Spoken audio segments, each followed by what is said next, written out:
Hello everyone. आज की class में आपके सिलेबस में कुछ ड्रग्स दी गई हैं, जैसे कुछ एंटीबायोटिक्स के आपको नाम, एनाल्जेसिक्स हैं, एंटी इंफ्लामेटरी ड्रग्स हैं और कुछ इमरजेंसी ड्रग्स हैं जो कि हमें सर्जिकल प्रैक्टिस में जिनकी ज़रूरत पड़ती है उनके बारे में हम बात करने वाले हैं। तो सबसे पहले बेसिक से शुरू करते हैं। ड्रग क्या होता है? ड्रग या कोई भी मेडिसिन या ड्रग क्या है? तो ड्रग इज एनी सब्सटेंस और product that is used to modify और एक्सप्लोर physiological system और pathological state for benefit of the recipient. तो ड्रग एक ऐसा सब्सटेंस है जिसका हम यूज़ क्यों करते हैं कि अगर मान लो बॉडी के अंदर कोई पैथोलॉजी जनरेट हो रही है तो उसको क्योर करने के लिए या किसी फिजियोलॉजिकल सिस्टम को क्या का पता लगाने के लिए या उसमें कुछ चेंजेस करने के लिए हम ड्रग का इनटेक करते हैं। In surgical practice mostly antibiotics, analgesic, anti inflammatory drug are used for management of disease. तो भले ही हम सर्जरी करें या ना करें, जितनी भी डिजीज़ है हम मोस्टली उनमें एंटीबायोटिक्स का यूज़ करते हैं क्योंकि मोस्टली डिजीज़ इन्फेक्शियस हैं। ठीक है। और एनाल्जेसिक्स पेन किलर का यूज़ करते हैं, एंटी इन्फ्लामेटरी ड्रग्स का हम यूज़ करते ही करते हैं किसी भी डिजीज़ को मैनेज करने के लिए, बिफोर सर्जरी, आफ्टर सर्जरी या विदाउट सर्जरी। कोई भी कंडीशन हो हम इन तीन तरह की मेडिसिन का जनरली यूज़ करते ही हैं। सबसे पहले हम बात करते हैं एनाल्जेसिक के बारे में। एनाल्जेसिक क्या है? A drug that selectively reveals from relief a drug that selectively relief from pain by acting in the CNS or peripheral pain mechanism without significantly alternate consciousness। यानी कि एनाल्जेसिक्स कैसे काम करते हैं, पेन किलर कैसे काम करते हैं? ऐसा थोड़ी है कि पहले हम पर्सन को बेहोश करेंगे, उसके बाद जो है ब्रेन पे, पेरिफेरल नर्वस सिस्टम पे काम करेंगे, नहीं। ये किस तरीके से काम करते हैं? सबसे पहले इनका मेन काम क्या होता है? ये पेन रिलीवर्स होते हैं, पेन से रिलीफ दिलाते हैं।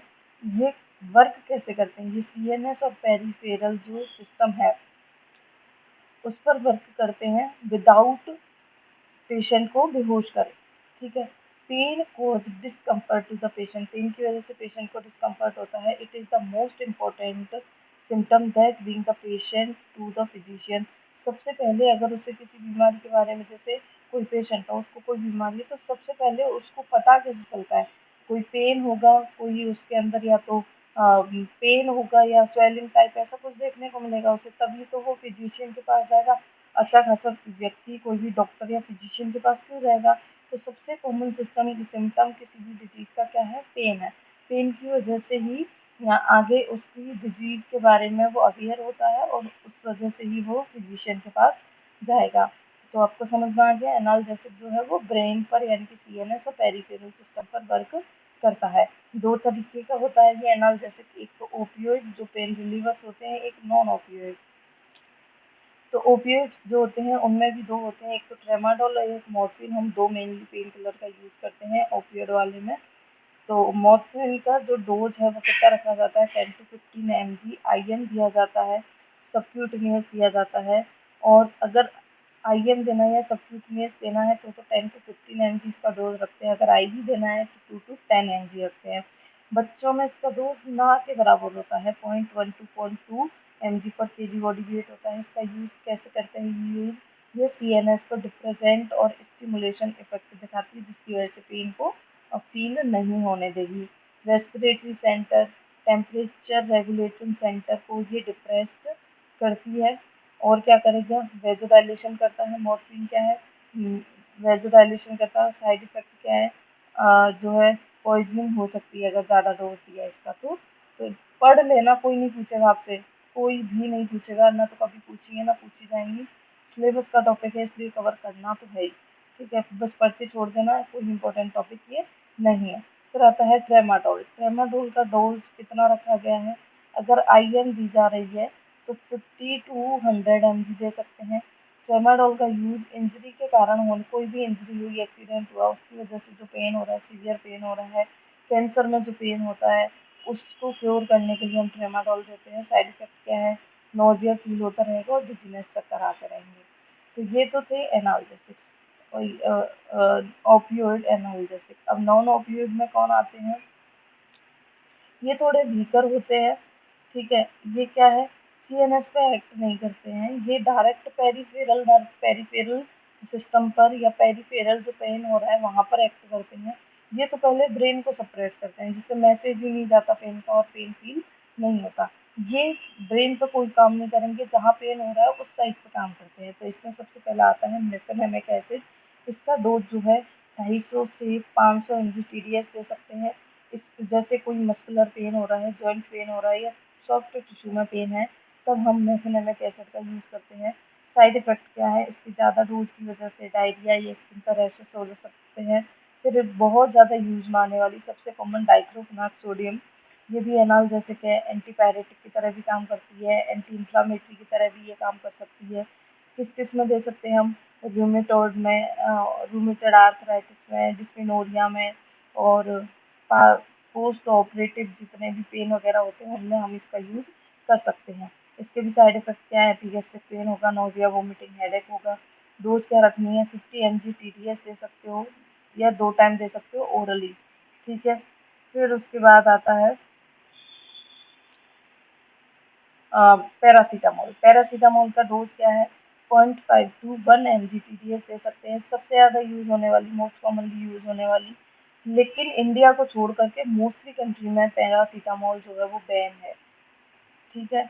ये क्या है, पेन का थ्रेशहोल्ड जो है फॉर्म करती है बॉडी में, और जो है इसकी इफ़ेक्ट क्या है, नोज़िया, और ये जो है एलर्जिक की तरह ये काम करती है, ठीक है। तो एक चीज़ याद रखनी है आपको कि पैरासीटामोल है वो मोस्टली कंट्री में बैन है, इंडिया में ही अभी बैन नहीं है, मोस्टली कंट्री में इसको बैन कर दिया गया है।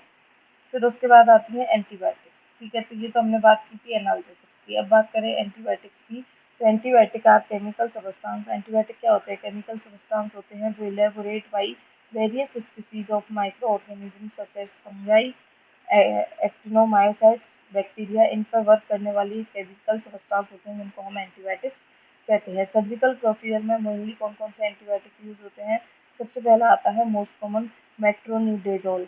It has broad spectrum activity against protozoa and anaerobic bacteria. Metronidazole है वो प्रोटोजोआ और जितने भी एनारोबिक बैक्टीरिया उनके अगेंस्ट ये काम करता है। जैसे कि अमीबियोसिस है, ठीक है, लीवर में एक्सेस हो गया है, इन्फेक्शन आफ्टर कोलोरेक्टल सर्जरी और पेल्विक सर्जरी। तो जितने भी चाहे वो प्रोटोजोआ की वजह से होने वाले इन्फेक्शन हो या एनारोबिक बैक्टीरिया की वजह से जो भी इन्फेक्शन होते हैं, उनमें जो यूज़ की जाती है वो मेट्रो, यानी कि लोअर पार्ट का, आप कह सकते हो लोअर पार्ट का जो इन्फेक्शन है मोस्टली उनमें हम मेट्रोनिडेजोल यूज़ करते हैं। डोज कितना रखते हैं, 200 टू 400 mg टैबलेट इसकी देते हैं। 500 एम, अगर आईवी इन्फ्यूज़न देना है तो 500 mg पर 100 ml आपको आईवी इन्फ्यूज़न देना होता है। साइड इफ़ेक्ट क्या है, भूख नहीं लगेगी पहली बात तो इससे। दूसरा, एब्डोमिनल क्रैम्प आते हैं और नोज़िया जैसी फीलिंग आती है। फिर आती है सिप्रोफ्लॉक्सासिन, इसको भी हम बहुत यूज़ करते हैं। It is active against gram positive और नेगेटिव बैक्टीरिया दोनों पे वर्क करती है। डोज क्या है इसका, अगर टैबलेट फॉर्म में आप यूज़ कर रहे हो तो 250 से 500 mg लेना है। अगर आईवी दे रहे हो तो वही 200 mg पर 100 ml देना है। और अगर आई ड्रॉप की फॉर्म में इसको यूज़ कर रहे हो तो 3 mg पर ml आपको देना है। यूज़ क्या है, जितने भी यूरिनरी ट्रैक्ट के इन्फेक्शन होते हैं, गोनोरिया है, बैक्टीरियल गैस्ट्रोएंटेराइटिस है, कंजक्टिवाइटिस है, और या फिर किसी वुंड का इन्फेक्शन है, तो उसमें हम सिप्रोफ्लॉक्सासिन का यूज़ करते हैं। साइड इफ़ेक्ट क्या है, वही नोज़िया होगा, वॉमिटिंग होगा, मुँह का टेस्ट खराब हो जाएगा, भूख नहीं लगेगी, डायरिया होगा। क्लियर है। फिर आता है जेंटामाइसिन। जेंटामाइसिन किस लिए यूज़ होता है, ये एक्यूट इन्फेक्शन के लिए यूज़ होता है। ये भी क्या है, ब्रॉड स्पेक्ट्रम टाइप की एंटीबायोटिक्स है, और इसका डोज भी 1 टू 1.5 mg पर केजी रखा जाता है। आईएम दे सकते हो, आईवी दे सकते हो। यूज जैसे बर्न में दे सकते हो इन्फेक्शन से बचाने के लिए, यूटीआई में दे सकते हैं, लंग्स में एक्सेस है तो दे सकते हैं, ब्लड का इन्फेक्शन है तो भी हम इसका यूज़ कर सकते हैं। तो ये मेनली 3 एंटीबायोटिक हैं जो हम कॉमनली जो है सर्जरी में यूज़ करते हैं। फिर आती है इमरजेंसी ड्रग्स। कोई भी इमरजेंसी केस आपके पास आता है तो आप उसको हैंडल करने के लिए कौन कौन सी ड्रग का यूज़ कर सकते हो। सबसे पहले एड्रीनलिन का इंजेक्शन, एप्रीनेफ्रिन बोलो, एड्रीनलिन बोलो। जैसे एनाफाइलेटिक शॉक का पेशेंट आपके पास आया तो उसके लिए, या कोई भी एलर्जिक रिएक्शन का पेशेंट आपके पास आता है, कार्डियक अरेस्ट वाला आता है, तो उनके लिए हमें ऐसी ड्रग का यूज़ करना पड़ता है। जैसे अगर आप एड्रेनलिन का इंजेक्शन सबक्यूटेनियस दे रहे हो तो 0.2 टू 0.5 ml देना है, और इंट्राकार्डियक दे रहे हो तो 0.5 ml आपको देना है। इंडिकेशन कहाँ का यूज़ कर सकते हैं, कोई भी बॉडी में एलर्जिक रिएक्शन हुई, एनाफाइलेटिक शॉक रिएक्शन हुई है ना, या फिर ब्रोंकियल अस्थमा है, कार्डियक अरेस्ट हो चुका है, उस केस में हम इसको यूज़ कर सकते हैं। साइड इफेक्ट क्या है, इसको यूज़ करने के बाद हो सकता है हार्ट का पाल्पिटेशन बढ़ जाए, बॉडी में ट्यूमर्स आने लग जाए और हाइपरटेंशन उसको हो जाए। फिर आते हैं नॉन एड्रेनलिन। ये क्या है, न्यूट्रल पीएच पे जो है इनएक्टिव रहते हैं। अगर ना तो एसिड बढ़ा हुआ है ना बेस, तो उस पर ही इनएक्टिव रहते हैं। डोज क्या देना है इसका, 2 ml ampoule added 1000 ml of 5% DNS. यानी कि आप बोलो कि 1000 ml की 5% डीएनएस में इसके हमें 2 ml एम्प्यूल ऐड करना होता है। इसका यूज़ कब करते हैं हम, जैसे किसी पर्सन को हाइपोटेंशन है, बीपी कम है, सर्कुलेटरी फेल्योर है, तो हम नॉन एड्रेनलिन का यूज़ करते हैं। फिर आता है डोपामिन। डोपामिन का डोज है वो कितना रखा जाएगा, 5 ml एम्प्यूल कंटेनिंग 40 mg पर ml। इसे हम एनएस के साथ देते हैं या 5% डी सॉल्यूशन के साथ हम इसको आईवी एंटर कराते हैं, बॉडी में इन्फ्यूज़ कराते हैं। इंडिकेशन क्या है, अगर किडनी फेल हो गई है किसी की, हार्ट फेल हो गया है, हाइपरटेंशन है, तो आप डोपामिन दे सकते हो। साइड इफेक्ट क्या है, फियोक्रोमोसाइटोमा इसका साइड इफेक्ट है। मत याद करना, इतना कुछ याद मत करना, केवल आपको डोज याद रख लेना, याद रखना भी है तो, और एक दो इंडिकेशन, उसके अलावा आपको कुछ नहीं पढ़ना। कोई भी आपसे यहाँ से कोई भी तरीका का क्वेश्चन नहीं पूछेगा। फिर आता है एट्रोपिन। एट्रोपिन जो है वो 0.65 ml एम्प्यूल दिया जाता है, और 6 mg पर ml एम्प्यूल इसका हम यूज़ करते हैं। ठीक है, इंडिकेशन क्या है, 0.65 mg पर ml को प्री एनेस्थेटिक की तरह हम आईएम यूज़ करते हैं। सर्जरी से आधे घंटे पहले अगर आप आईएम इसको देते हो तो एनेस्थीसिया का काम करेगा।